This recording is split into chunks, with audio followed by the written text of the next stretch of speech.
l'instant, on confine l'armée dans un rôle scandaleux de gardiennage, de protection des édifices religieux, etc. Mais l'état-major de l'armée sait qu'un jour viendra où il devra reconquérir ces terres devenues étrangères sur notre propre sol. Le plan est déjà dans les cartons. Il a pour nom Opération Ronce. Il a été mis au point avec l'aide des spécialistes de l'armée israélienne. Quelles sont vos sources ? Quelqu'un très proche de l'état-major. Vous prétendez que l'armée française est prête à faire quoi un nettoyage. À faire du nettoyage ? Oui. C'est la bataille d'Alger qui recommencera. C'est exact. Civil. Oui, nous sommes. Excusez-moi, sans mentionner vos sources, vous vous rendez compte ? Attendez, c'est pas vous, journaliste, qui allez me demander à moi, journaliste, de citer mes sources. Je vous dis, je le tiens. Je le fais remarquer, c'est tout. C'est mon rôle. Je vous tiens de sources sûres, de gens très proches de l'état-major. Je n'ai pas donné ce nom Ronce en vain. Ils sont allés voir les spécialistes de l'armée israélienne et les Français qui m'ont expliqué ça m'ont dit que, comme ils avaient fait à Gaza, ils leur ont conseillé de faire la même chose. Ils leur ont expliqué comment il fallait faire, parce que les Israéliens sont des spécialistes, évidemment. Et donc, le plan français est prêt.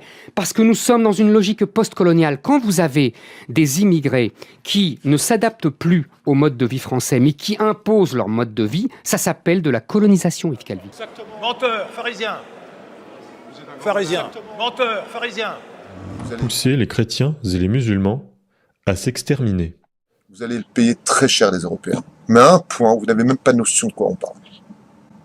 Il n'y aura pas d'holocauste pour vous avec des trains qui vous emmèneront au four crématoire. Ce sera sur place, l'égorgement. C'est marqué aussi dans les livres. Dans la rue. Non mais, à ce moment, qu'est-ce qui va se passer de Malbim ? Malbim écrit il y a presque 200 ans. Ils vont se retourner, ils vont s'entretuer, d'accord ? Et qui va sortir vainqueur ? L'homme, le vrai, Adam. Parce qu'à force de s'entretuer, ils vont nous foutre la paix, et c'est comme ça que le monde va être récupéré. Vous parlez de l'armée dans les quartiers, vous parlez de l'armée dans les quartiers. En soutien des forces de l'ordre, parce que nous savons pertinemment que si nous allons chercher ces armes, il y aura certainement des heurts. Mais je préfère avoir des heurts parce qu'on rétablit l'autorité républicaine, plutôt que d'avoir des affrontements, parce que ce que cherchent les terroristes islamistes, c'est une guerre civile entre eux. Dans la rue. Non mais, par de sources sûres, que les militaires s'entraînent, s'équipent pour intervenir dans les cités. Quand ça va exploser ? On ne sait pas quand, mais ça va exploser, c'est sûr.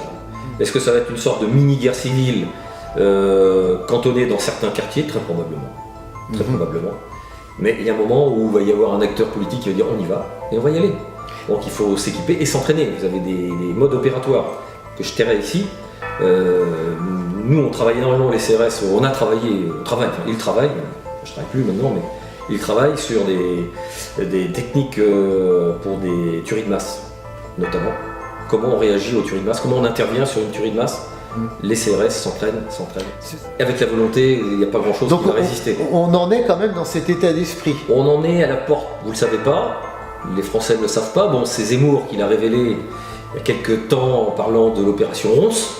Il s'est fait un peu taper sur les doigts d'ailleurs, si j'ai bien compris, sur l'opération Ronce, qui est une opération de préparation militaire pour intervenir au cas où. Voilà. Et ça serait un peu comme ça. Tu choisis, t'es avec le monde avancé blanc judéo-chrétien de la démocratie ou t'es avec les bamboulas égorgeurs islamiques. C'est comme ça qu'on nous présentera le projet en France. Et quand tu regardes dans la rue. Non mais c'est pour ça que c'est pas de la rigolade.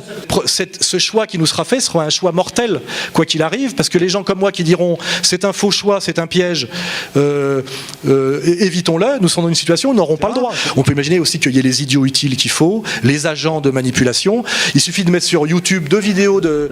la vocation de la décapitation de tel ou tel professeur. Guillaume Bigot, chroniqueur sur CNews et proche de la militante controversée Zineb El Razaoui, avait publié une publication sur son compte Twitter s'interrogeant sur les propos de l'ancien ministre de la Défense 24 heures avant la mort de Samuel Paty.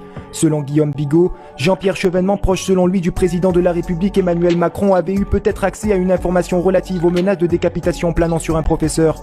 L'éditorialiste sur CNews a depuis supprimé sa publication selon le compte Twitter Fallait pas supprimer, compte spécialisé sur les tweets embarrassants volontairement supprimés par leurs auteurs. Un jeune resalafisé de banlieue avec un couteau de cuisine égorgé un Gaulois de base sur YouTube, et moi j'ai plus qu'à aller me cacher. Je veux dire, la réconciliation nationale, plus personne en veut. Enfin, je veux dire, malheureusement, c'est comme ça qu'on fait. Faut pas oublier. On tue 3 gosses, on fait un truc où les gens d'un seul coup, les explosions émotionnelles de haine. Et là, il n'y a plus de réflexion, de raison, etc. Et malheureusement, la France est un pays très très fragile à ce niveau-là. Il faut bien le savoir.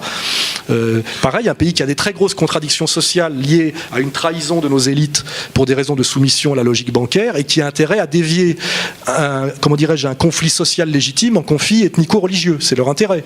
Et ils y travaillent.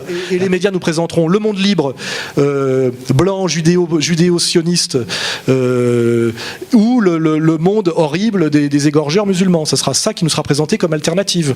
Et avec les médias, etc., ça sera très difficile d'y échapper. Monsieur Veto avait promis d'être fidèle à sa patrie. Monsieur Veto avait promis d'être fidèle à sa patrie. Mais il y a manqué, ne faisons plus quartier. Dansons la Carmagnole, vive le son, vive le son. Dansons la Carmagnole, vive le son du canon.